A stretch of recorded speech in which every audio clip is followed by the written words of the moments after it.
Good afternoon and welcome to another episode of Eat, Smoke and Drink. Today I am reviewing the Ardnamurchan AD. This is actually a release this year. So if you're not aware of this, Ardnamurchan are the owners of Adelphi, their Adelphi bottling, and they decided to open up their own distillery. And this is their first 5-year-old first single malt release, so their first proper single malt release, this one here. So I'm reviewing this out of interest's sake. Usually my reviews are super premium or rare or interesting novelty whiskies and things like that, but this particular one I'm reviewing because it is a brand new distillery, and also when people say Adelphi is exceptionally well known, and so I think that I owe it to them to review.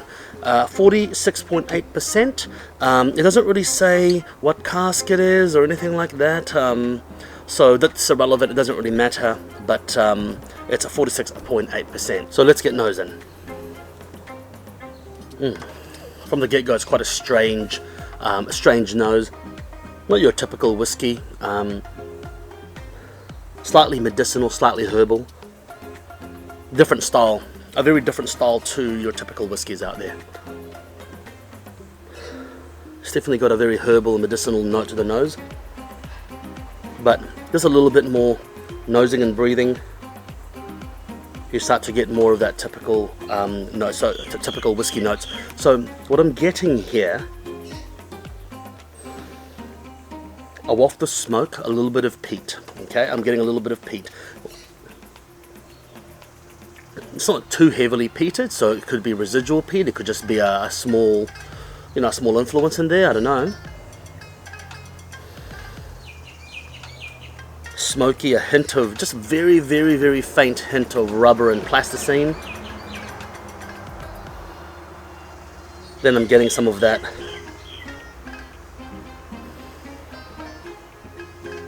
I'm getting a hint of cinnamon, spice, clove. Actually, more clove than cinnamon spice. A hint of licorice. Some dried apricots. And a little bit of menthol. Now, keeping in mind as well, before I go further into review, I'm keeping in mind as well that this whiskey is actually about 5 years old. So it's an exceptionally young whiskey as far as whiskies go. But the nose is quite involved. So perhaps, I believe they use smaller barrels, but I can't be entirely sure of that. I'm not really too fussed on that, but I think it's smaller barrels.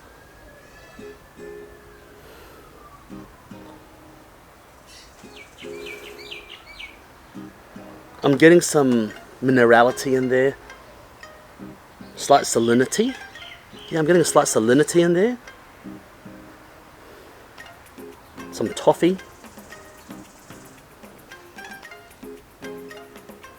and sugar syrup, like a sweetness, a concentrated sweetness.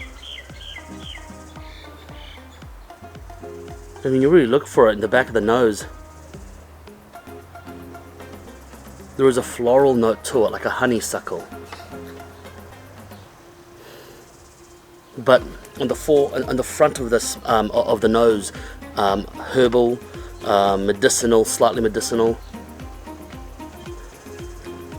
Fantastic nose. Now let's get tasting.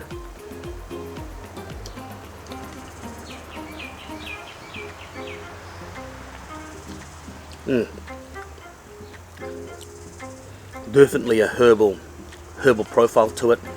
Licorice, rosemary.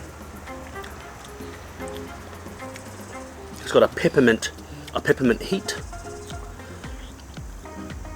And the finish is quite a long finish, quite a resiny finish, almost like a pine cone resin. So the finish is quite long. Right in the back end,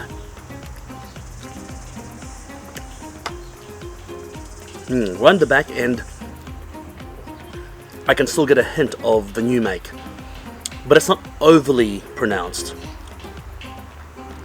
So this is quite a strange one because it is young, so maybe it's a placebo, maybe I know that it's got a new make influence on it, but I can taste a slight bitterness of the new make right in the back of the palate, but it is very, very faint.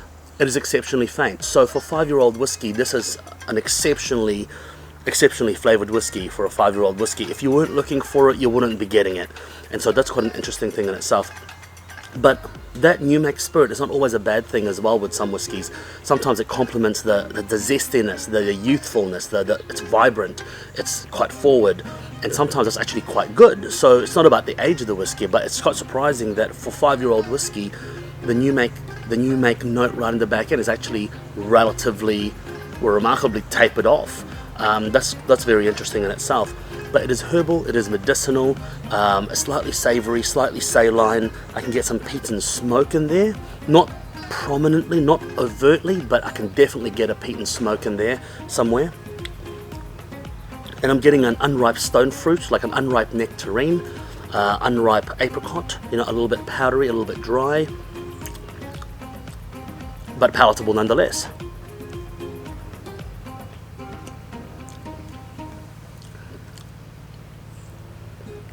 There is a perfume I can't put my finger on, a floral perfume. I said before honeysuckle, but on the taste, it's like a rose syrup. It's like a rose syrup of sorts. Quite a fragrant floral note to it as well. Look, my conclusion on this one, it's definitely a buy, extremely well priced, and it's a collectible because it's a first single malt. And if you want to buy it and not drink it, hey, just collect it for shits and giggles. But at the end of the day, for a 5-year-old, exceptional dram.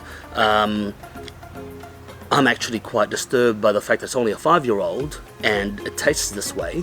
And so, I'm looking forward to seeing what their 12-year-old would taste like. In terms of cask, I'm guessing there is some bourbon influence in this now.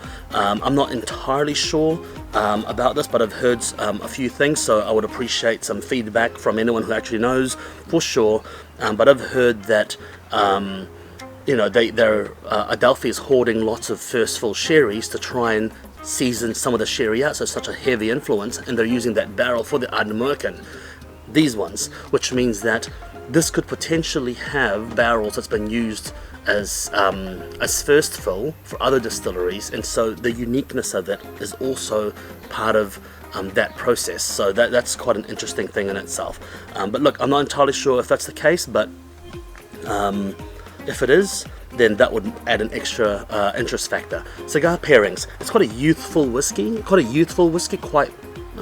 for all the scale of things, it's relatively light, medium lightness. So I would say you can go heavy cigar on this one, or quite a peppery cigar on this one. The youthfulness of the whiskey will actually dissipate some of the strength of a peppery cigar. But nonetheless, until next time, make sure you eat, smoke, drink. Tell me what you think if you've tried the first release. Cheers.